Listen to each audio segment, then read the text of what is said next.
मुकद्दस पौलुस रसूल का पहला खत करंथियों के नाम, उसका 5वां बाब। यहाँ तक सुनने में आया कि तुम में हरामकारी होती है, बल्कि ऐसी हरामकारी जो गैर कौमों में भी नहीं होती।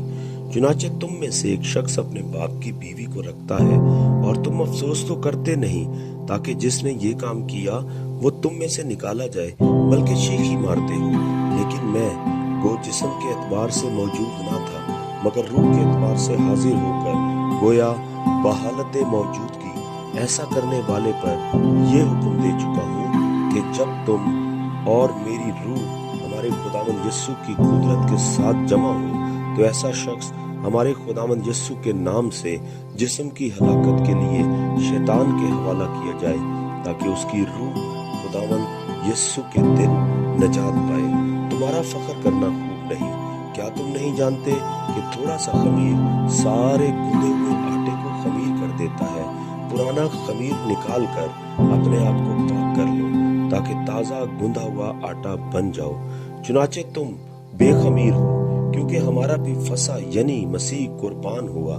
बस आओ हम ईद करें, ना पुराने खमीर से और ना बदी और शरारत के खमीर से, बल्कि साफ दिली और सच्चाई की बेखमीर रोटी से।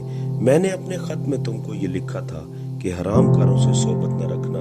ये तो नहीं कि बिल्कुल दुनिया के हरामकारों या लालचियों या जालिमों या बुत परस्तों से मिलना ही नहीं, क्योंकि इस सूरत में तो तुमको दुनिया ही से निकल जाना पड़ता।